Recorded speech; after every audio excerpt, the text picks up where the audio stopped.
창세기 6장 5절부터 13절까지 제가 읽습니다. 여호와께서 사람의 죄악이 세상의 관영함과 그 마음의 생각의 모든 계획이 항상 악할 뿐임을 보시고 땅 위에 사람 지으셨음을 한탄하사 마음에 근심하시고 가라사대 나의 창조한 사람을 내가 지면에서 쓸어버리되 사람으로부터 육축과 기는 것과 공중의 새까지 그리하리니 이는 내가 그것을 지었음을 한탄함이니라 하시니라. 그러나 노아는 여호와께 은혜를 입었더라. 노아의 사적은 이러하니라. 노아는 의인이요 당세의 완전한 자라. 그가 하나님과 동행하였으며 그가 세 아들을 낳았으니 셈과 함과 야벳이라. 때에 온 땅이 하나님 앞에 패괴하여 강포가 땅에 충만한지라.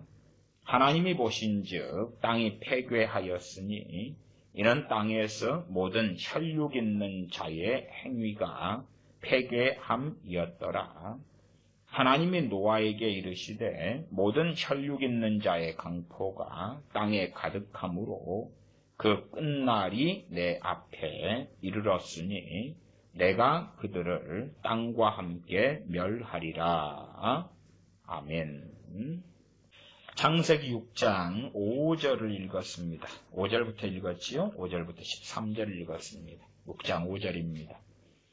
여호와께서 사람의 죄악이 세상의 관영함과 그 마음의 생각의 모든 계획이 항상 악할 뿐임을 보시고 땅 위에 사람 지으셨음을 한탄하사 마음에 근심하시고.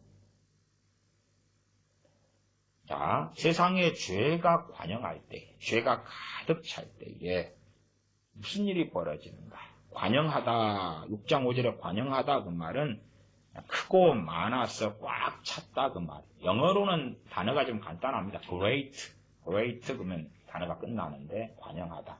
great 그러는데 한문으로는 이제 조금 더 깊은 의미, 다양한 의미를 전달하기 때문에 크고 많아서 꽉 찼다. 그런 단어가 됩니다. 세상 사람이 많아져 가요. 과거로 한다면 과거의 인구 통계로 제가 말씀드리면 1930년에가 지구상 인구가 20억이었어요. 지금이 이제 좀 77억, 78억이 넘어가서 지금 얼마 되지요? 어쨌든 78억이 일단 최근에 넘어간 건 알고 있는데요. 77억이 엊그제 갔다가, 또 전에는 72억이 엊그제 갔댔어요. 72억. 70억 넘었을 때, 와, 그랬는데. 근데 오래전 일도 아니고요. 1930년 갔을 때 20억이었어요. 10억은 과거 일이니까 1850년에 10억. 1850년 그러면 찰스 스펄전 목사님이 열심히 사역하셨을 때구나. 그때가 10억명. 많지 않지요. 그 다음에 1930년 되니까 20억. 그 다음에 40억 된 것은 1974년 정도. 그리고 이제 2000년 정도 되니까 60억을 찍고 넘어갔을까 그래요. 지금이 이제 7억, 8억 넘어가니까.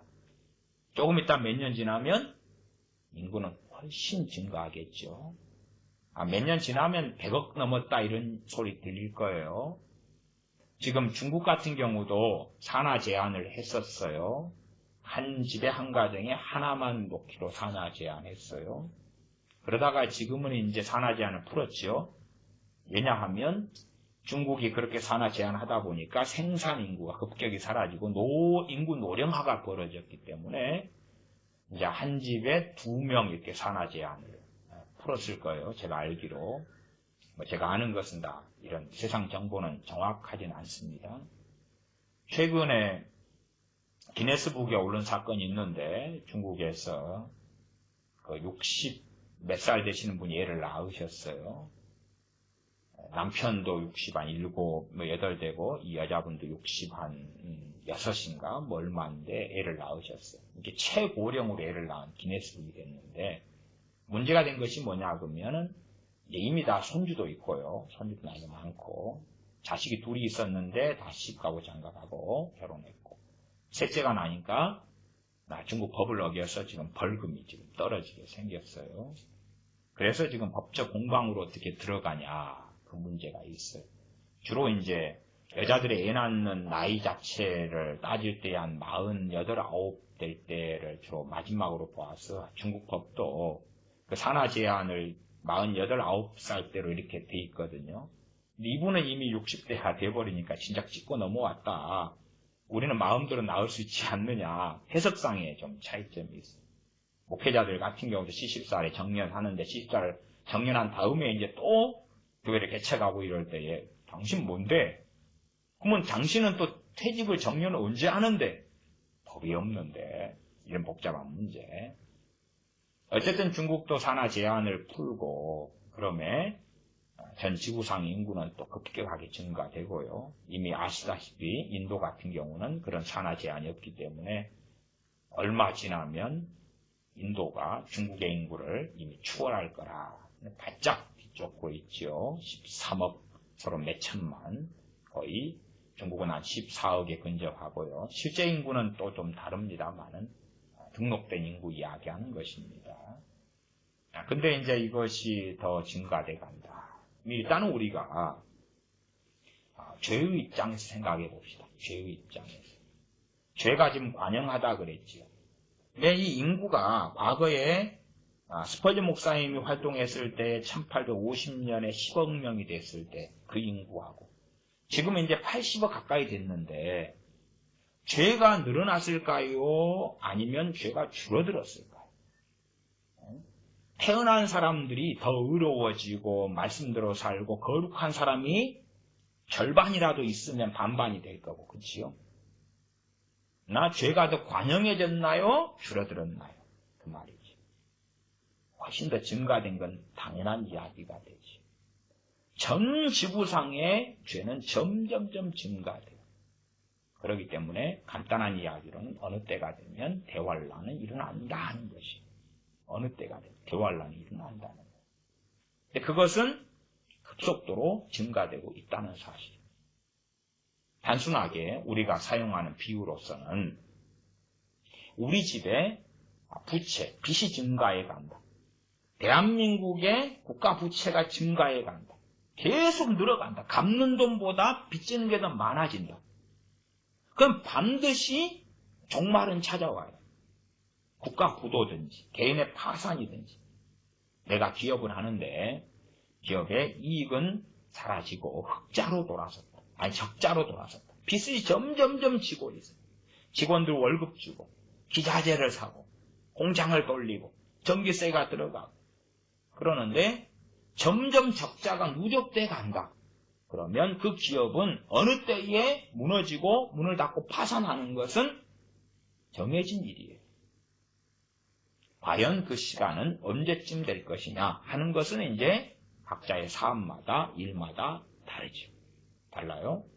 각 개인이 빚이 늘어가는데 그 빚의 정도가 어떻게 될 것이냐는 다르죠. 기업도 마찬가지고. 사람의 죄악은 무섭게 증가돼 가는데 그 증가돼 가는 것을 단순하게 제가 설명드린 거로는 인구수의 증가로 말씀드린 거예요. 자, 하나님 입장에서는 어떠실까 하는 거죠. 1850년에 10억 명이 죄를 짓다가 10억 명이 죄를 짓다. 당시보다 지금은 동성애나 다른 죄악은 음란부터 시작해서 온갖 죄악은 더 훨씬 더 많은 가지수를 가지고 증가했어요. 그냥 10억 명이 살면서 죄가 증가한 것도 문제가 되는데 애들이 태어나는데 20억 명이 되었고 청출어람 청어람 더 심각하게 죄를 짓고 그리고 어느 때 30억이 됐고 40억이 됐는데 50억이 됐는데 더 많은 죄를 짓고 탐욕은 얼마나 증가했습니까? 욕심은 얼마나 증가했나요? 과거에 못 살던 시대에는 가진 게 별로 없으니까 욕심을 부리려 해도 조금 있죠. 왜냐하면 눈에 보고 알아야지 욕심을 부릴 텐데 핸드폰이 없던 시대에 핸드폰에 대한 욕심은 없지요. 에어컨이 없던 시대에 에어컨에 대한 욕심은 없지요. 컴퓨터, 노트북이 없고 에어팟이 없고 그런 시대는 그거에 대한 욕심이 없잖아요. 메이커 신발이 없을 때는 그에 대한 욕심이 없어요. 그러나 더 많은 물건들이 만들어지고 더 많은 상품이 나오고 더 많은 복지가 생기니까 그에 대한 욕심은 한없이 올라간 거지. 아파트도 10억짜리, 20억짜리, 30억짜리, 50억짜리 아파트가 만들어지니까 그 욕심은 깐데 없이 올라가더라 그 말이에요. 하나님 입장에서 생각을 해보자 그 말이에요. 하나님 입장에서 10억 명의 인구가 1850년에 있었을 때 엄청난 죄를 지었는데 그때보다 무수히 많은 물건이 생산되고 무수히 많은 탐욕과 욕심과 정욕이 그리고 TV와 영화와 방송과 미디어를 통하여 이 악은 끊임없이 양산되고 전파되었고 그리고 이제 인구가 80억이 가까워져 왔다고 말해요. 그것도 그렇게 오랜 시대가 아니에요. 하나님께서 태초에 천지를 창조하시고 그 이후로 오랜 시간이 흐르고 물론 역사학자에 따라서 다르니까 그러나 주로 1만 년 아닙니다. 1만 년 아니에요. 그렇다 할지라도 10억이 됐을 때가 1850년이니까 기껏해야 150, 160, 170년 인구 한 8배 되는데 170년 이 짧은 시간에 10억이 80억이 됐다고 칩시다. 죄는 얼마나 관영했냐 그 말. 하나님 입장에서 지구상에 사는 인간들에게 어떻게 하시겠느냐. 어떻게 하시겠느냐. 대한민국을 생각해 보십시다. 대한민국의 인구가 해방됐을 때에 이 대한민국을 떠나서 이제 1945년 해방됐을 때에 북한과 남한 합쳐서 2,500만 정도였어요. 2,500만. 2,500만 명이 이제 지금 북한 2,500만, 남한, 대한민국 한 5,100몇십만, 5,200만 정도 잡고 그러면 얼마가 되죠? 7,700만이 나오죠. 7,700만. 해외에 퍼져 있는 이제 한국인들, 한민족이라고 말하는 거의 1,000만 가까이 나오죠. 그렇게 하면 8,700만. 과거에 2,500만. 그리고 한반도에 7,700만. 그러면 더 의로워졌나요? 죄의 평균 수치가 작아졌나요? 더 커졌나요? 혹은 해방되었을 때나 어느 때에 이제 이 대한민국만 했을 때도 인구가 2,500만, 3,000만, 4,000만, 5,000만, 지금 5,200만 가까운 이 수치가 일어났을 때에 죄가 점점 줄어들었나요? 더 많아졌나요? 응? 아주 급격하게 죄는 성장해 왔어요. 자, 하나님께서는 어떻게 하실까 하는 것이 하나님께서 한반도를 혹은 대한민국을 어떤 사람은 이제 청와대 문재인 하나만 범인이다. 주사파만 범인이다. 그러지만 주사파 없으면 한국 사람은 죄 안 짓나요? 그러면 주사파가 없었을 때는 한국 사람은 다 거룩했죠. 혹은 문재인 씨가 대통령이 아니었을 때는 한국 사람은 다 거룩했던 거예요. 그렇죠? 얼마나 거룩했겠어요. 한국 교회는 얼마나 아름다웠어요. 정말로요? 그러면 문재인 씨 같은 사람이 없는 나라는 베네수엘라에 문재인 씨가 없죠. 물론 딴 사람이 있어요. 딴 사람. 또 브라질이나 아르헨티나도 그런 문씨가 없어요. 그러면 정말 거룩하죠. 정말 아름다워요. 어디 가요? 그래서 사람들은 어리석어지는 것이 아주 쉬울 때가 많아요. 어쨌든 지구상이든 대한민국으로 따지든지 간에 그냥 기준으로 그냥 10억 명 기준할 때 1850년 10억 명에서 지금의 80억 명 가까이 되는 지구상의 인구. 그러나 이 무수하게 개미 떼보다도 더 많은 것 같은 이 한 명 한 명의 사람이 태어나서 우리가 아는 거짓말은 한 명이 한 영혼이 천하보다 귀하다. 거짓말하지만 하나님 보실 때 태어나는 이 무수한 사람들 태어나고 자라면서 하는 것은 죄밖에 없더라. 그 말이에요. 죄밖에 없더라. 끊임없이 죄를 양산하고 만들어내는 것이에요.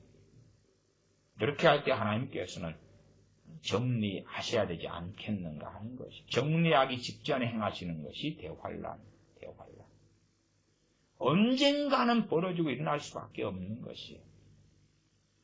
자, 이제 지구상에 혹은 어느 나라나 민족의 죄가 관영할 때에 그럴 때에 신사도나 혹은 그쪽 계통의 성경 해석을 하는 사람들은 주장하기를 부흥이 온다 그래요. 대부흥이 온다 그래요. 죄가 많아지니까 부흥이 온다는 거예요. 소위 어떤 표현을 쓰냐 그러면 아침 해 뜨기 직전이 가장 어둡다. 그건 해 뜨기 직전이 그렇죠. 해 뜨기 직전이 그럴 수 있어요. 그럴 수 있어요. 그건 진리입니까? 아닙니까? 진리가 아니죠. 아니, 사실이에요, 사실. 영하가 되니까 얼음이 얼더라. 물이 얼더라. 그건 사실이에요, 진리가 아니라. 사실이에요. 근데 그러한 어떤 것들을 가지고 마치 성경에 있는 양 바꾸는 사람들이 있어요. 그러면 창세기 6장을 제가 읽었기 때문에 이 세상의 죄악이 관영했을 때, 가득 찼을 때에 대부흥이 왔나요? 아니지요. 대홍수가 왔지요. 또 어느 때인지는 몰라요. 극단적으로 오래가 될런지 아니면 우리 인생사 속에서 우리가 죽기 전에 많은 사람이 경험하게 될 수 있어요. 무엇을요? 대환란을. 그러면 죄가 관영해질 때 그러는 거지. 죄가 관영해지니까 대환란이 아니라 대부흥이 온다? 말이 안 되지. 죄가 이렇게 많아지니까 곧 대부흥이 올 천조다. 그러면 부흥이 오게 하려고 죄를 부지런히 지으면 되겠네요. 자, 이스라엘이 죄를 부지런히 지었어요. 대부흥이 왔나요? 하나님께서 멸망시키셨죠. 남유다가 죄를 부지런히 지었어요. 대부흥이 왔나요? 하나님께서 심판하셨죠. 뻔한 이야기 아니에요. 왜 이 뻔한 성경을 가지고 이상한 대로 가는지 모르겠어요. 그러나 사람들은 성경 말씀보다는 자신이 믿고자 하는 것, 자신이 주장하고자 하는 것, 그것을 더 원한다 그 말이에요. 하나님 말씀을 이제는 해석하는 것을, 살피는 것을 좋아하지 않는 시대가 됐어요. 자기의 주장을 위하여 성경에 여기서 조금, 저기서 조금 끄집어내서 인용하기를 좋아하는 시대가 되었다 그 말이에요. 주님께서 고라신 가버나움 베세다에 대하여 주님께서 말씀을 전하실 뿐만 아니라 많은 권능을, 제일 많은 권능들을 행한 그 마을들이 회개를 안 했어요.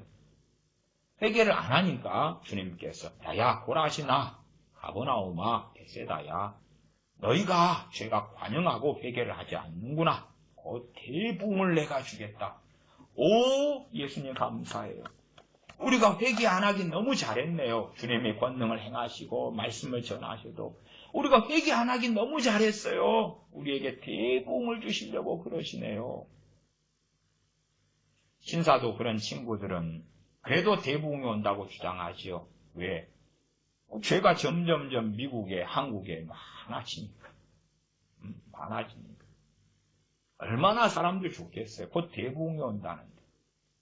대한민국의 제2의 종교개혁이 일어나고, 대한민국의 제2의 건국이 일어나고, 그러려면 간단한 성경적 논리가 성립돼야 돼요.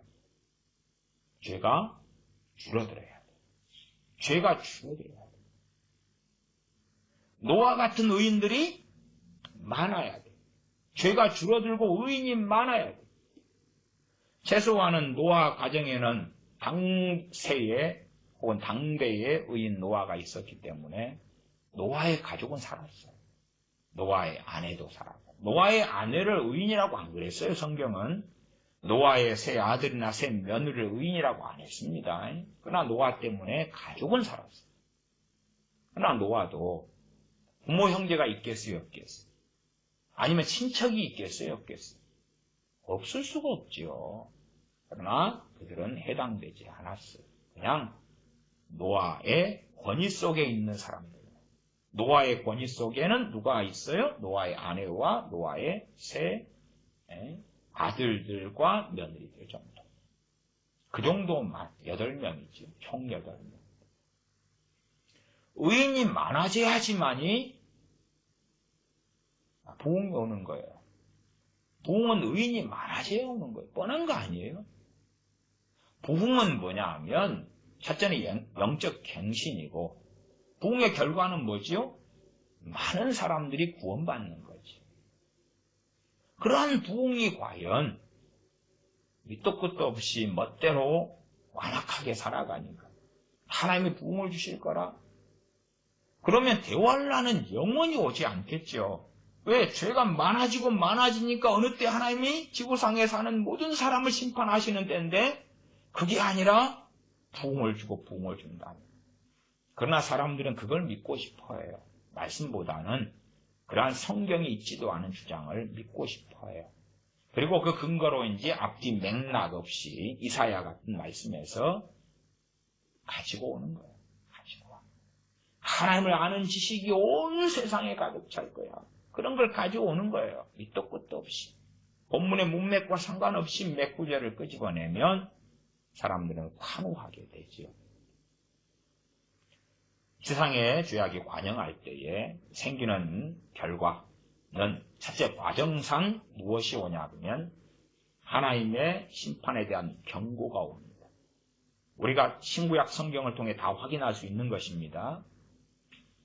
요한계시록은 특별히 2장, 3장의 소아시아의 7교회에 대한 주님의 책망, 나아가 빌라델피아 교회와 서머나 교회에는 칭찬 등도 있습니다. 혹은 어떤 교회는 에베소 교회처럼 칭찬과 책망이 함께 있는 교회도 있어요. 그러나 전반적으로는 지금 주님께서 소아시아 7교회 가운데 최소한 5교회는 심판하겠다고 경고가 담겨져 있습니다. 경고는 어떤 거죠? 회개하라. 회개하면 살 것이고 회개치 않으면 내가 가만두지 않겠다 하는 것입니다. 다시 말하면 소아시아 7교회 가운데 대다수의 교회가 죄가 관영하게 되었어요. 그러니까 심판 전에 주님께서 하시는 경고가 있었죠. 경고가. 그러지 소아시아 7교회에 죄가 관영해지니까 내가 부흥을 주겠다. 그게 아니단 말이에요. 그게 아니라 심판에 대한 경고가 와요. 경고 다음에 그 경고대로 회개하고 돌이키는 교회나 사람과 혹은 국가와 민족과 그렇지 않은 국가와 민족과 교회와 사람들의 결과는 완전히 달라지게 되죠. 어쨌든 죄가 관영할수록 회개는 쉽습니까? 어렵습니까? 어렵죠. 악인들이 회개하고 구원받는 게 쉽습니까? 어렵습니까? 어렵죠. 극히 어렵죠. 자, 주님께서 부자는 천국에 들어가기가 얼마나 어려운지 약대가 바늘길을 통과하는 것보다 어렵다 그랬어요. 부자들은 왜 그렇지요? 욕심, 탐욕, 그리고 돈을 이용해서 세상의 어지간한 것들을 다 누릴 수가 있어요. 다시 말하면 그의 사랑의 대상은 돈을 통해서 자신이죠. 돈을 통해서 자기. 돈을 통해서 자기의 복지와 행복과 만족, 나아가 자신의 가족의 행복과 만족. 부자들은 얼마든지 이 땅을 자신의 천국으로 만들고 살거든요. 그러면 부자들은 돈이 있기 때문에 하나님을 찾거나 의지할 것은 별로 없다는 말이에요. 그러면 부자들은 천국 가기가 어려운데 그냥 어려운 게 아니라 기적을 통해서만, 하나님의 능력과 기적을 통해서만이 구원받는 것이 가능하다라고 말씀하신 거예요. 기적은 아무 때나 일어나지 않아요. 기적이 항상 일어나면 기적이라고 하지 않아요. 그런 것처럼 이제 죄가 많아져 갈수록, 죄가 아주 뱃속에 가득 찬 관영한 그러한 사람을 악인이라 그러지요. 악인의 구원은 부자가 구원받는 것과 못지않게 혹은 그 이상이나 비슷하게라도 어렵다 그 말이에요. 양심이 있고 선한 마음으로 살려고 애쓰고 이런 사람들의 회개와 돌이킴은 상대적으로 쉽지요. 그래서 제가 자녀를 교육시키더라도 최소한의 양심을 가지고 기준을 가지는 자식으로 양육해야지만이 구원받을 여지가 있다고 제가 말씀드려 왔어요. 그러나 양심이 없이 이기적으로 자기중심적으로 자기 생각이 진리고 자기의 생각이 기준이고 옳은 것이 될 때에 겉으로는 주여 하는 자녀가 쉽게 되는 것처럼 보일지 몰라도 그의 종착역은 지옥이다. 그의 종착역은 잠깐은 믿는 것처럼 보이고 회개하는 것처럼 보일지 몰라도 결국은 다시금 돼지가 씻었다가 도로 그 돼지 우리에 눕고 하는 것처럼 종착역은 그렇다. 개가 토하였다가 토한 것을 다시 먹고 마시는 것처럼 종착역은 그러하다. 그 말입니다. 그래서 악인들의 구원은 세상 말로 한다면 하늘의 별 따기처럼 어렵다. 그 말이에요. 악인들의 구원은. 이러한 악인들이 많아져 갈 때에 일어나는 일은 부흥이 아니라 하나님의 심판이지. 그리고 일반적으로 심판의 과정상 하나님의 경고가 있더라 하는 것입니다. 하나님의 경고. 하나님의 경고를 통하여 돌이키고 회개하면 살 기회가 주어지는 것이고 그렇지 않으면 심판이 임하는 것입니다. 그래서 이 요나서에 보면은 특별한 사건이 나와요. 요나서에는 하나님께서 선지자 요나를 통하여서 니느웨를 심판하겠다고 선고하시죠. 당시에 아시리아, 곧 아수르 제국의 수도가 니느웨가 되는데 거기에 요나 선지자를 통하여 하나님의 심판이 선고됩니다. 40일이 지나면 이 성을 하나님이 심판하실 거라. 심판이 선고가 돼요. 놀랍게 모든 듣는 사람들이 심지어 왕까지도 베옷을 입고 회개하며 엎드립니다. 금식을 선포하고 자기들이 키우는 짐승들까지도 금식하게 하지요. 그래서 우리가 아는 것으로서 한다면 놀라운 부흥이 일어나죠. 부흥이. 그렇죠? 부흥이 일어나죠. 그러나 사실은 그것은 당대에 하나님의 심판이 임하지 않았을 뿐이지 나중에도 니느웨가 살아남았던 건 아니지요. 왜? 요나 선지자가 전한 것은 단지 하나님의 심판이 있을 거라는 것과 그들이 금식하고 돌이켰으나 그들에게는 진리는 있나요? 없나요? 없지요. 요나 선지자가 말씀을 자세히 가르칩니까? 오히려 심판하지 않으신 하나님과 항변하고 대항하여 싸우지. 그러니까 겉으로 하나님이 심판하실 거라 제한자 회개하고 울고 통곡해서 하나님의 심판은 얼마 동안이라는 이야기가 한 사람이 이제 죽을 날이 10년 남았다 그러면 당장 10년 시간을 안 주고 그냥 죽는 것하고 한 개인의 심판은 결국은 죽은 다음에 오기 때문에 잠깐의 연기라고 제가 말씀드리는 거예요. 하나님이 심판하실 거라. 오 하나님 잘못했습니다. 회개합니다. 그래서 요나서에 있는 잠깐의 심판은 면했는데 그러나 그것이 니느웨 왕부터 백성들까지 참된 진리 가운데 돌이킴하고는 또 다른 양상이라는 것까지는 기억해야 돼요. 그러니까 우리가 생각했던 어떤 평양 대부흥이라든지 또 미국의 대각성 운동이라든지 그런 것하고는 양상은 상당히 다르다는 걸 아셔야 되지. 와, 요나 선지자 가서 그냥 하루길만 행하면서 외쳤더니 대부흥이 니느웨에 일어나 버렸더라. 니느웨의 역사는 뒤안길로 사라졌습니다. 아수르 제국은 무너졌고요. 그리고 바벨론 제국이 일어났습니다. 니느웨의 신앙이 보존된 것도 아니고 그런 것은 흔적도 없습니다. 니느웨의 믿음이나 신앙이나 하나님을 섬겼던 것은 흔적도 없어요. 본래가. 우리가 다니엘서에 보면 다니엘 선지자와 바벨론 왕 느부갓네살의 이야기가 많이 나오죠. 때때로 꿈과 꿈의 해몽과 하나님의 살아계심을 느부갓네살 왕 경험하죠. 그러나 조금 지나면 손바닥 뒤집기처럼 여반장으로 바뀌어버리죠. 왜? 그에게는 진리가 없기 때문에. 그는 현세에 나타나는 기적과 뭔가를 통하여서 하나님께 굴복하고 하나님을 섬기겠다고 하지만 그러나 그가 가진 것은 우상성, 종교성, 그리고 잠깐의 기적을 통하여 하나님을 믿는다고 하지만 진리가 없는 믿음에 불과하다. 그 말이에요. 그래서 그의 신앙과 믿음은 사실상 별로 수혜칠 가치가 없게 되는 거죠. 그러면 느부갓네살 왕을 통하여 자손들에게나 백성들에게 하나님을 경외하고 섬기는 것이 퍼져나갈 수는 없다. 그 말이에요. 자기 한 명의 신앙과 믿음도 제대로 지키기 어려운 사람이 소위 우리가 다니엘서를 보았을 때에 신앙 고백하는 느부갓네살 왕이라고 말이에요. 자기의 신앙과 믿음도 채지킬 수 없는.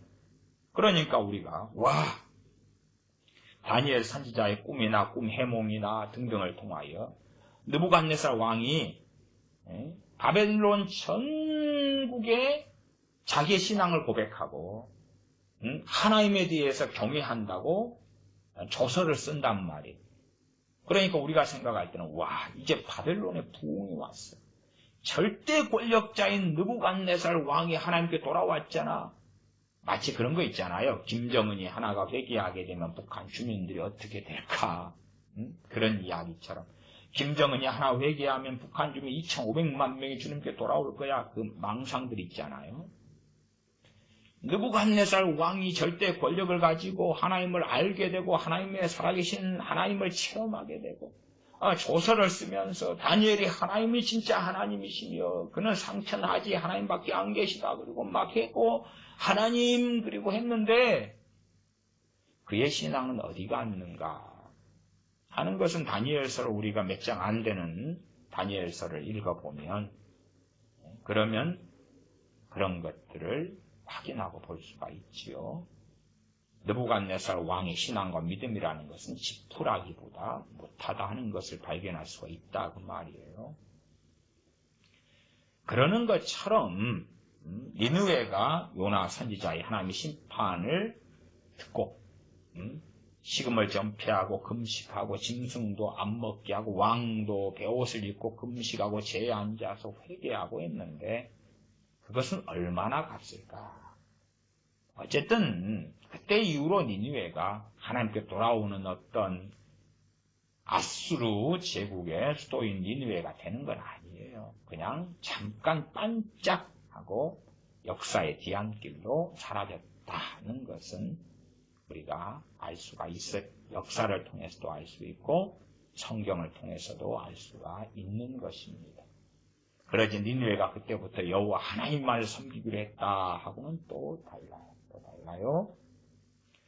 그러면 그러한 요나서를 가지고 죄가 관영했고 하나님의 경고가 일어났고 그 다음에 대붕이 있다 이 논지는 전개할 수는 없어요. 그럴 수는 없어요. 그냥 경고가 있었고 그때의 경고를 니느웨에 사는 사람들은 받아들였다. 그러므로 하나님께서 니느웨에 대한 심판을 취소하셨다까지 취소하셨다. 그것이 그들이 구원을 받았다고는 틀려요. 하나님의 심판에서 살아남았다는 의미로서의 구원은 쓸 수 있으나 신약 성경에서 주로 사용하는 영혼의 구원, 천국에 가는 구원은 거기에 사용할 수는 없다 그 말이에요. 죄가 관영한 결과는 하나님의 심판이고, 그리고 그 사이에는 경고는 있다. 경고는 있다. 제가 예레미야 강의를 중간 정도까지 했습니다. 예레미야 선지자를 통하여 하나님의 경고가 내릴 때에 하나님의 경고보다도 평안을 전하는 선지자들, 제사장들이 절대 다수였습니다. 그리고 예레미야 선지자는 인정받지 못했고 왕따가 되었고 거짓된 자가 되었고 때려 죽일 놈이 되었고 그랬던 것입니다. 그렇기 때문에 예레미야 선지자를 통한 하나님의 말씀은 비주류가 되었어요. 정통이 아니게 되었고 저것은 이단 사이비가 외치는 소리가 되었더라 그 말이에요. 그렇기 때문에 아무리 예레미야 선지자를 통하여 경고가 주어졌어도 그래도 예루살렘 거민들이나 유다 백성들의 귀에는 선지자를 통한 하나님의 메시지가 되는 것이 아니었어요. 아니고 우스갯소리, 정신 나간 인간이 외치는 정신 나간 소리에 불과했더라 그 말이에요. 경고지만 경고가 아니게 되었지요. 그들의 귀에는 선지자 예레미야를 통한 외침이 마귀 소리로 들렸고 보편적 선지자들을 통하여 평화를 외치는 그 이야기가 하나님의 음성처럼 들렸어요. 그래서 그들은 선지자들과 제사장들을 통하여 그들이 외쳤던 평화를 외쳤던 그 외침, 또한 우리가 바벨론의 속국에서 해방되고 포로 끌려갔던 사람들이 다 돌아오고 빼앗겼던 성견 기물들이 돌아오고 그리고 우리가 강대국이 되리라, 다윗 왕국 이상의 강대국이 되리라 하는 그러한 외침들이 너무나 좋고 귀를 즐겁게 하고 마음을 즐겁게 하는 이야기가 되었다 그 말이에요. 그럼에도 불구하고 예루살렘의 죄악은 점점점 관영해졌어요. 제가 이번에 한 3주 일정으로 일본과 한국을 다녀왔습니다. 1년 반 만에 한국 땅을 밟고 왔는데 1년 반 전보다 사람들의 죄가 훨씬 더 심해졌더라고요. 훨씬 더 죄가 관영해졌어요. 우파 운동이든 무엇든 또 광화문 앞에서 철학이든 뭐든을 떠나서 대한민국 전 국민들에게 마귀 역사가 훨씬 더 심해졌고 죄가 훨씬 더 관영해졌고 미움과 짜증과 분노와 시기심과 욕심과 욕망이 훨씬 더 심해졌어요. 아이부터 노인까지. 그러면 저는 말씀드릴 수밖에 없는 거예요. 하나님의 심판은 어떤 방식과 양상으로든지 간에 임박했노라고. 그러나 하나님께서 대한민국에 긍휼을 베풀어 주시려면 무엇이 필요하지요? 죄가 줄어들어야 되죠. 죄가 줄어들어야 돼요. 최소한 한국교회에 크리스천들이 1000만이 되니까 1000만 명이라도 깨끗해지고 의로워지면 그래도 5분의 1은 깨끗해지는 거 아니에요? 5분의 1이라도. 그러나 그런 일은 일어나지 않고 있더라 하는 것이 오히려 5분의 1은 기독교인들의 대다수는 더 마찬가지로 한국 국민들의 대부분처럼 더 악해져 가더라 그 말이에요. 별 차이가 없이 더 악해져 가더라. 함께 그렇게 되어져 가더라. 제가 더 악해져 가더라 라고 말씀드리는 이유는 뭐냐 그러면 10살짜리가 죄를 짓는 것과 20살, 30살이 짓는 것이 다른 것처럼 성인 되어서 죄를 짓는 것과 성인 되기 전에 미성년자가 죄를 짓는 것이 다른 것처럼 똑같은 죄를 지어도 하나님 말씀 아는 사람과 모르는 사람이 짓는 죄는 확연하게 다르다 그 말이에요. 그래서 같은 죄를 짓는데 더 죄를 짓는다라고 제가 말씀드린 거예요. 같은 죄를 짓는데 한 사람은 크리스천이고 한 사람은 세상 사람이더라 그 말이에요.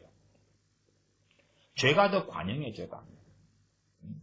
하나님께서 곧 대한민국에 놀라운 제2의 종교개혁을 주시고 제2의 건국을 주시리라 외치는 사람들이 있어요. 우파들 가운데도 많더라고요. 그것이 맞으려면 대한민국 전체적으로 죄가 줄어들어 가야 돼요. 최소한은 교회들부터 죄가 줄어들어가야 돼요. 그러면 귀담 와서 조금 들어볼 만한 내용일 수 있겠구나 하는 것입니다. 그러나 죄가 더 많아져가면, 사람들이 더 강팍해져가면, 그래서 우리가 복음을 전해보면 알아요. 복음을 전해보면 죄가 더 관영해져 갈수록 복음에 대해서 거센 저주와 거센 비난과 공격이 일어나요. 대한민국은 사회주의, 공산주의 사상이 보편화되었기 때문에 공산주의, 사회주의는 종교는 아편이고 신앙생활하며 하나님을 섬기며 예수를 믿는 것은 정신나간 일로 조롱당하죠. 왜요? 악이 더 환영했다는 이야기. 그러나 복음이 전해지고 환영을 받고 회개가 일어나고 그러면 사람들이 죄악에서 많이 떠나가고 있기 때문에 그 결과로서 복음이 바르게 증거될 때에 사람들은 회개하게 되어지는 열매가 더 생겨나게 되지. 인구는 더 기하급수로 증가돼 왔다고 말이야. 2,500만 명이 5천만 명이 넘어서 갔는데 더 거룩해져 갔느냐, 더 악해져 갔느냐 그 말이야. 대한민국의 미래는 과연 무엇이 기다리고 있을까 하는 것이. 그것은 죄가 더 관영해지느냐, 그렇지 않느냐, 명확해지는 것이. 물론 그 미래가 1년 상간의 2년, 3년, 5년 상간의 미래는 우리가 잘 알 수 없어요. 짐작은 할 수 있어도 확신을 누가 하겠습니까? 그러나 최소한은 그러한 단기보다 장기로 이해할 때는 한 나라와 민족의 흥망성쇠는 그 나라와 민족의 죄가 어떻게 되어지느냐 하고 연결되어지는 것은 명확한 일입니다. 이스라엘의 죄가 관영했을 때에 혹은 주님께서 이 땅에 오셨을 때의 유다 땅에 죄가 관영했을 때에 주님께서는 AD 70년에 멸망당하리라 선고하셨습니다. 때로는 그것이 이스라엘이 돌이키는, 유대인들이 돌이키는 경고이기도 했고 심판의 선고이기도 했어요. 주님께서 선고하실 때에 또한 예루살렘의 심판을 명하시고 말씀하셨을 때에 아직은 그들은 충분한 시간을 가지고 있었다 그 말이에요. 말하자면 한 AD 27년, 26년 이렇게 주님께서 말씀하실 때를 잡더라도 AD 70년까지는 42, 3년의 시간, 43, 4년의 시간이 있었다고 말이에요. 그 정도로 많은 시간을 가지고 있었는데 그들은 돌이키지 않았다고 말이죠. 물론 대한민국은 그렇게 많은 시간을 가지고 있지는 않습니다. 40년 이런 시간을 가지고 있지는 않아요. 대한민국은 훨씬 더 짧은 시간표를 가지고 있다. 저는 그렇게 믿습니다. 죄가 줄어들어가면 하나님의 긍휼을 얻을 수 있고 죄가 많아져 가면 하나님의 심판은 더 빠르게 다가오는 것입니다. 우리가 빚이 줄어들어가면 내 개인의 파산은 늦춰질 거고 내 빚이 증가되는 속도가 너무 빨리 증가되면 내 개인의 파산은 더 빨리 다가오겠죠. 뻔한 이야기입니다. 죄가 증가되는 게 멈추면 그러면 좀 더 하나님의 심판은 늦추어질 거고 죄가 줄어들어가면 반대로 죄가 증가돼가면 죄가 증가돼갈 뿐만 아니라 죄 짓는 인간들까지 증가돼가면 지구상에도 10억 명이 살다가 죄를 무진장 짓는데 20억 명이 살다가 죄를 더 무진장 짓고 30억 명이 살다가 더 죄를 무진장 짓고 좀 옛날 이야기로 하면요. 우리는 자꾸만 현대적 관점에서 과거를 보니까요. 옛날 이야기로 하면 미국의 대각성 운동도 1700년, 1800년도 있었잖아요. 그러면 제가 지금의 미국 인구가 한 3억 3천만 되나요? 그렇죠? 그러면은 1850년대만 해도 전 세계 인구가 10억 명이다 그랬어요. 그럼 미국 인구는 어떻게 됐겠어요? 뭐 한 1억 명도 안 됐을 거 아니에요. 훨씬 적었을 거 아니에요. 그런 데서 벌어지는 그 작은 인구 가운데에서의 대각성 운동인 거예요. 반대로 지금이 이제 미국이 3억 3천만 명이 됐으니까 부흥과 대각성 운동이 일어나는 건 더 쉽겠어요, 어렵겠어요? 훨씬 어렵죠. 훨씬 어렵죠. 왜? 죄 짓는 사람들이 훨씬 더 기하급수적으로 증가했기 때문에 그런 거예요. 우리가 아시잖아요. 한 가정이, 첫째는 한 개인이 회개하고 돌아오는 것이 쉽나요? 한 가정이 회개하고 돌아오는 게 쉽나요? 한 개인이 항상 훨씬 쉽죠. 그 다음에 한 개인보다 어려운 게 뭐예요? 한 가정이에요. 한 가정에 5명이 있으면 5명이 다 다를 거 아니에요. 5명이 전체 회개하고 돌아오는 게 쉬워요? 어려워요? 어렵잖아요. 어려워. 오히려 주님께서는 셋이 둘이 셋과 원수가 될 것이라고 말씀하셨어요. 그러면 이제 5명이 아니라 한 100명이 어우러져 가는 사회라고 합시다. 그러면 회개하고 돌아오는 게 쉬워요? 어려워요? 어렵죠. 그러면 10,000명은 쉬워요? 어려워요? 100만 명은? 1000만 명은? 1억은? 숫자가 많아질수록 회개하고 돌이킨다는 것은 훨씬 더 본래가 어려워지는 것이. 먹여 살리는 것도 마찬가지예요. 회사가 클수록요, 이게 어느 선을 넘어서면 무너지려면 다 급속도로 무너져요. 대기업 같은 경우도 대기업의 수명이 사실은 그렇게 오래되지 않아요. 뭐 얼마 평균 수명이 한 30년 뭐 몇 년 쭉 잡죠? 그렇게 오래 안 잡아요. 왜냐하면 경기가 좋을 때는 괜찮은데 안 좋아지면 그 회사 사원들이 직원들이 수만 명이 되는데 어떻게 먹여 살릴 거예요? 경기가 좋을 때는 잘 돌아가는데 안 좋을 때는 구조조정하고 준비하지 않으면 그 대기업도 그냥 무너져 버려요, 본래가. 차라리 지금 이제 뭐 간의 수공업 같은 그러한 개인 자영업자도 많이 무너지지만, 그러나 개인 자영업을 현상 유지하는 것은 기업체보다 훨씬 쉬운 거예요. 왜? 자구적 노력을 하면 될 거 아니에요. 내가 중국집 하면 중국집 1인 중국집이다. 그러면 유지하는 것은 해볼 만도 기업체보다 다 하다고 말이에요. 왜? 나밖에 없으니까. 나만 먹여 살리면 되거나 내 가족 식구 2명 먹여 살리면 되니까 그러지요. 말씀을 좀 더 읽어보겠습니다.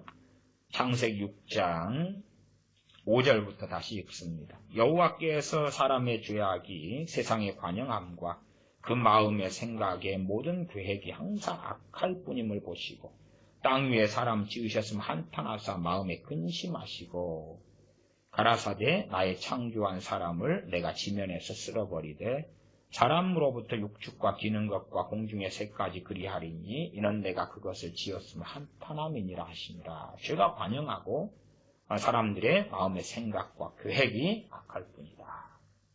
사람들의 생각과 계획이 하나님께 영광을 돌리는 것이 아니라 자기 영광을 구하지. 자기 영광, 자기 나라, 자기 뜻, 자기 복지, 자기 성공, 자기 만족, 자기 행복, 자기 즐거움. 마찬가지입니다. 그래서 사람의 마음의 생각의 모든 계획이 항상 악하다. 악한 기준을 아셔야 돼요. 악한 기준은 우리가 생각하는 악한 기준하고 하나님께서 말씀하신 악은 공통점도 있으나 진실로는 완전히 다릅니다. 성경을 이렇게 보시면서 자기의 악하다는 개념을 집어넣으면 소경이 되는 것입니다. 성경에서 악의 기준을 집어넣어야죠. 자기의 악의 기준을 집어넣으면 그러면 말씀에 대해서는 소경이 되는 것이죠. 민난 5처녀와 슬기로운 5처녀가 있다. 그러면 뭐 민난 5처녀가 뭐 대단히 악한 일을 했나요? 뭐 대단히 악하게 살았나요? 기름 준비 정도 안 했는데. 그러나 그들은 주님께서 모른다는 결론을 얻게 되었고 구원받지 못했다고 말해요. 그러니까 우리가 생각하는 악 기준, 하나님께 생각하시는 악의 기준은 그 판단 근거는 성경일 뿐이에요. 진리일 뿐이에요. 그러니까 자, 세상 사람들한테 당신들 악합니까 안 합니까? 혹은 당시에 창세기 6장의 시절의 사람들한테 자, 악한 사람들 손들어 보세요. 그러면 손드는 사람들은 거의 없었을 거라 그 말이에요. 하나님의 평가와 스스로 자기를 평가하는 것은 달라요. 한국 사람들한테 당신 악한 사람들 손들어 보세요. 별로 없어요. 뭐 완전한 사기꾼이나 살인마나 이런 사람이나 저요 그러겠지요. 자, 동성애자들은 악한 것입니다. 그러면 동성애자들을 옹호하고 함께하는 것도 악한 것입니다. 동성애자들한테 당신들 악한 사람 손들어 보세요. 그러면 아무도 안 들어요. 자기도 선하다 그래요. 기준은 전혀 다른 것이에요. 마찬가지로 우리가 우리 자신의 행복을 크리스찬으로 추구해 가요.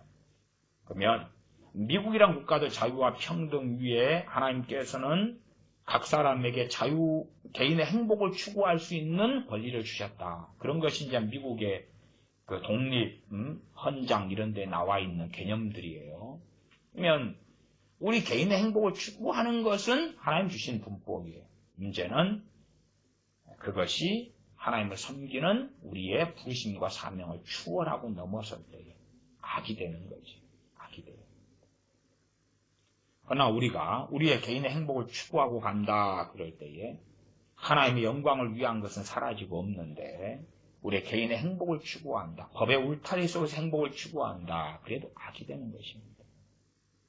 아니 그러면은 내가 개인의 행복을 하나님의 영광 없이 하나님의 영광을 구하지 않고 내 개인의 행복을 추구해 간다. 그런 사람은 다 구원받겠네요. 구원받을 리가 없잖아요. 왜? 악인으로 판명나니까 그렇지. 그래서 모든 계획, 사람의 모든 생각의 모든 계획이 항상 악할 뿐임을 보시고 그럴 때에 이러한 창세기 6장 5절에 읽는 사람들이 대한민국 국민들이다 혹은 많은 크리스천들이다 그럴 때에 나는 아니야. 대부분 거부할 거라고 말이에요. 거부할 거라. 또 자신의 가족과 형제들을 볼 때 아니다 거부해요. 간혹 가다가 과거에는 자녀 상담을 참 많이 한국에서도 받아왔습니다. 근데 자녀를 데리고 오면 악인들이 많아요. 근데 부모의 생각은 뭐냐 그러면 자녀가 악인이 아니라는 거예요. 객관적으로 자녀가 악인으로 만들었고 악인인데 아니라는 거예요. 착하다는 거예요. 너무 착하다는 거예요. 너무 착한데요. 때가 되면 자식이 아들이 엄마를 강간하려 하고요. 강간을 시도했고 그 다음에 살인을 시도했고 저주하고 대놓고 욕을 하고 그런데 자식이 착하다는 거예요. 착하다는 거예요. 착한데 그런 단점만 있다는 거예요. 어쨌든 이건 극단적인 사례인데요. 그런 비슷한 어떤 생각들을 참 많이 해요. 그래서 자기 자식은 선하다는 거예요. 그런 것처럼. 또 남편에 대해서도 막 억울한 걸 이야기할 때는 남편이 얼마나 악한가를 그렇게 많이 나열하다가 마지막에는 뭐라 그러냐면은 그래도 착하다는 거예요. 그러니까 말인지 막걸리인지 알 수가 없는 거예요. 이게 자기가 지금 예를 들어서 남편과 함께 살면서 때로는 아내와 함께 살면서 아내나 남편의 그 악함을 어마어마하게 경험을 해요. 그래서 상처를 받고 어쩌고 힘들어요. 막 이야기를 하는데 그래도 악인으로는 보이지가 않는 거예요. 악인이 아니게끔 보이는 거예요. 함께 지금 예를 들어서 부부생활, 결혼생활을 30년 했는데 객관적으로 악인인데 악인이 아니다는 거예요. 심지어 어느 교회에도 목사님이 무수히 많이 악을 행해요. 하나님의 빙자에서 돈을 빼돌리고 사기치고 거짓말하고 하나님의 말씀을 가지고 사람들 이용하고 지배하고 조종하고 30년을 그랬어요. 근데 목사님이 악하지 않다는 거예요. 악하지 않다. 악인이 아니라는 거예요. 거룩한 주의 종이라는 거예요. 단지 실수하는 거예요.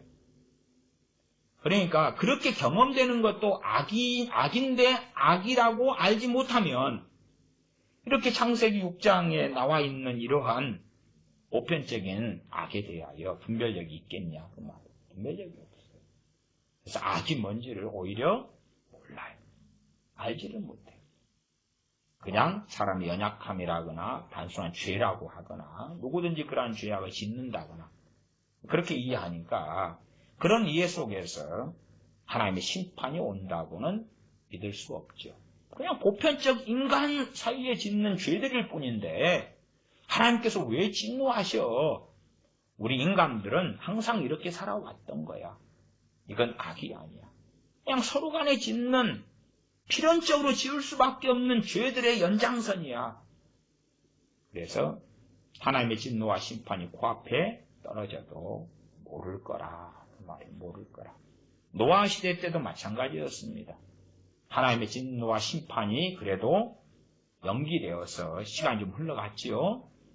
그러나 그럼에도 불구하고 최소한은 지금 노아 방주가 그 어마어마한 거 짓는데 시간이 많이 걸렸을 거 아니에요. 성경은 120년 지었다고는 안 나왔습니다. 몇 년인지 몰라도 최소한 몇 년 이상은 걸렸겠죠. 몇십 년으로도 주로 잡습니다. 규모상.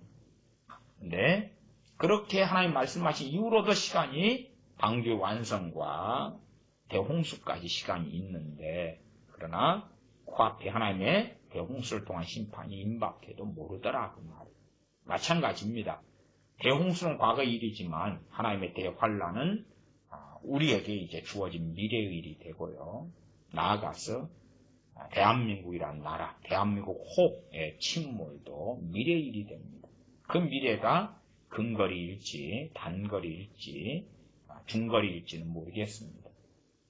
그러나 저는 장거리는 아니라고 봅니다. 먼 훗날의 일은 아닐 거라. 왜요? 대한민국 국민들이 하나님의 은혜가 상상외로 하나님께로부터 부어졌는데 하나님에 대해 등을 돌리고 배신하며 탐욕과 정욕과 죄악으로 돌이키는 것은 너무나 빠르며 또한 죄의 관영하는 속도 자체가 한국 사람들의 강타감과 완악함에 비추어 볼 때에 너무나 급속도로 증가해 왔다는 것을 저는 보아왔기 때문에 그렇습니다. 6절 땅 위에 사람 지으셨으면 한탄하사 마음에 근심하시고 7절 가라사대 나의 창조한 사람을 내가 지면에서 쓸어버리되 사람으로부터 육축과 기는 것과 공중의 새까지 그리하리니 이는 내가 그것을 지었으면 한탄함이니라 하시니라. 왜 짐승까지 포함되느냐 하면 사람에게 너는 땅을 다스리라 지배하라 정복하라 명령하셨고 그래서 사람의 권위 속에 짐승들이 있는 거예요. 권위 속에. 그러면 사람이 심판받을 때에 당연하게 짐승들도 함께 받을 수밖에 없는 기본적인 원리라고 이해하시면 되겠습니다. 8절 그러나 노아는 여호와께 은혜를 입었더라. 왜 은혜를 입습니까? 노아가 하나님을 경외했기 때문에 그렇지요. 하나님을 경외했기 때문에. 9절 노아의 사적은 이러하니라. 노아는 의인이요 당세 완전한 자라. 그가 하나님과 동행하였으며. 이 두 개가 순서가 어떻게 가느냐 하는 것은 크게 구분할 의미는 없다고 보여져요. 은혜가 먼저냐 아니면 하나님을 경외하는 것이 먼저냐 왔다 갔다 같이 했을 거예요. 그러나 최소한 하나님께서는 은혜 베풀 자에게 은혜 베푸시고 긍휼 베풀 자에게 긍휼 베푸시지 그냥 개망난이나 악인이나 자기 멋대로 사는 사람에게 은혜 베푸시는 게 아니다 그 말이. 사도 청년 사울만이 아니라 많은 사람, 많은 군인들이 다메섹으로 가고 있었어요. 그때 주님께서 나타나셔서 만나주신 사람은 청년 사울 외에는 없었습니다. 다 함께 만나주시면 되지 아니요. 청년 사울은 율법의 의로는 흠이 없게 살았다 고백하는 사람이고 그는 참된 히브리인으로 살았던 사람이다. 그래서 모르고 죄를 지었기 때문에 하나님께서 불쌍히 여겨주셨다라고 사도 바울이 직접 기록하고 고백하고 있죠. 그냥 아무나는 아니에요. 자꾸 아무나 그러는데 아무나 아니에요. 사울 왕을 선택하실 때도 아무나가 아니었고 다윗을 선택하실 때도 아무나가 아니었어요. 아무가 아니었어요. 하나님의 마음에 합한 사람 다윗을 선택하시고 하나님의 마음에 합한 사람 사울 왕을 선택하실 때도 그는 이스라엘 중에 가장 겸손한 사람. 그러나 사람은 항상 변해가기 때문에 겸손한 그 사람이 교만한 사람이 되고야 말았지요. 하나님께서 겸손한 사울을 선택하셔서 왕으로 삼으셨어요. 하나님의 마음에 합한 사람 다윗을 선택하셔서 이스라엘의 두 번째 왕으로 삼으셨습니다. 그것처럼 노아가 자기 마음대로 정욕대로 살았는데 은혜를 주셔서 의인이 되었더라. 그 논리는 안 되는 것입니다. 그 논리는 성경적인 논리가 아닙니다. 노아는 하나님과 동행하였으며 10절 그가 세 아들을 낳았으니 셈과 함과 야벳이라. 때에 온 땅이 하나님 앞에 폐괴하여 강포가 땅에 충만한지라. 이제 죄가 관영했는데 거기에서 차고 넘칠 정도로 왔다 그 말이에요. 12절 하나님이 보신즉 땅이 폐괴하였으니, 폐괴는 타락했다, 부패했다 그 말이에요. 타락보다도 부패가 좀 더 우리가 이해하기 좋은 말일 것입니다. 폐괴했다 그 말은 뭐냐면 우리가 과일이 있다면 과일이 썩어버린 거 아니에요. 썩어버린 거. 썩어버린 거. 주로 썩어버린 것, 무화과가 썩은 걸 한번 경험해 보시면 와, 썩어버린 거. 아니면 생선 썩어버린 거, 생선 상해버린 것도 썩어버린 거죠. 이제 아예 그냥 썩어버린 거. 어디요? 가오리 묵혀서 홍어 만들고 뭐 홍어 이런 거 말고 아예 썩어버린 거야. 썩어버린 거야. 부패해서 썩은 내가 진동하는 걸 폐기했다 그 말이에요.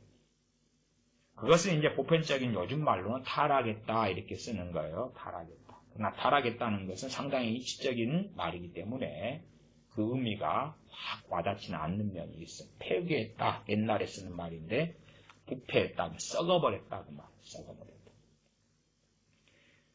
12절 하나님이 보신즉 땅이 폐괴하였으니, 그 땅은 사람들 이야기하는 것입니다. 그냥 땅을 이야기하는 게 아니라 사람들을 대표성으로 땅이라고 말하는 것입니다. 땅이 폐괴하였으니, 썩어버렸으니, 부패했으니, 타락했으니, 이는 땅에서 모든 혈육 있는 자의 행위가 폐괴함이었더라. 뭐 이상한 소리 하는 사람들은 사람은 사랑하고 죄는 미워하되 사람은 미워하지 말라. 하나님께서는 그 혈육 있는 자 행위만 대홍수로 심판하고 사람들은 다 남겨놔야 되겠죠. 성경이 아닌, 진리가 아닌 말들이 왜 그렇게 진리처럼 전파되는지, 그런 사람들이 양심도 없고 그런 사람들은 정말 악한 사람들. 악한 사람들은 진리가 아닌 걸 진리처럼 전파해요. 그런 사람들이 하나님의 심판을 어떻게 면합니까? 강단에서 진리가 아닌 것들을 진리처럼 전파하는 정말 악한 사람들이 강단에 가득 찼습니다. 13절 하나님이 노아에게 이르시되 모든 혈육 있는 자의 강포가 땅에 가득하므로 그 끝날이 내 앞에 이르렀으니, 시간을 그래도 하나님은 주셨다고 말이에요. 끝날이 이르렀다. 내가 그들을 땅과 함께 멸하리라. 죄가 많아지면 하나님의 진노와 심판은 다가오고, 죄가 회개가 되어지고, 그러면 하나님께서는 심판하지 않으시고, 당연한 이야기입니다. 대한민국에 하나님의 긍휼이 임하려면 기독교인부터 시작해서 대한민국 국민들까지도 더 거룩해지고 더 양심적이 되고 더 올바르게 되고 남의 걸 탐하지 않고, 기독교인들은 더한 거룩함 속에서 하나님을 경외하며 진리 안에 서야 되고, 그때 하나님께서는 대한민국을 긍휼히 여겨주실 거고, 그렇지 않고 죄가 교회 안과 밖에 가득 차게 될 때에는 하나님의 진노와 심판은 끝이 언젠가는 오게 될 것이다. 전 세계도 마찬가지. 미국이 죄가 관영하고 찼을 때에 하나님의 심판은 성큼 미국 땅에 대하여 다가올 수밖에 없는 것입니다. 일본도 마찬가지죠. 제가 이번에 일본의 100주년 그런 기념 행사에 갔는데, 그 기념 행사를 얘네들은 제사로 지내더라고요. 제사를 뭐라 하지? 밑지라라 그러는가요? 근데 그래서 제가 밑지리? 어쨌든 그래서 일본 100주년 기념 행사를 하는데 다 등에다가 제사제자를 다 붙이고 있어요. 그래서 얘네들의 조상 숭배나 이 제사성에 대하여 좀 공부를 해봤어요. 일본이란 사람들의 어떤 민족성을 좀 이해를 해보려고.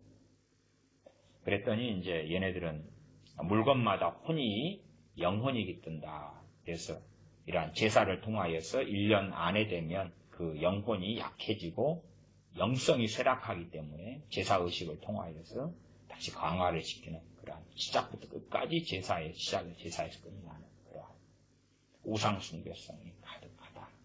그래서 일본에 오는 선교사님 이야기는 일본의 우상이 일본의 신이라고 믿는 것이 800만 개라고 이야기하셨더라고요. 정말 그럴까? 그까지는 모르겠는데 정말 처음부터 끝까지 그 우상성이 얼마나 강렬한지 그것을 제가 어제 일본 사람들이랑 100주년 기념제에 구경을 가서 한번 보았어요. 야, 정말 일본 사람들 끔찍하구나. 거기에 신앙생활을 하는 것도 정말로 어렵다는 것을 항상 알게 됩니다. 일본 사람들도 죄악이 관영하게 될 때에 하나님의 심판은 성큼 앞에 다가오죠.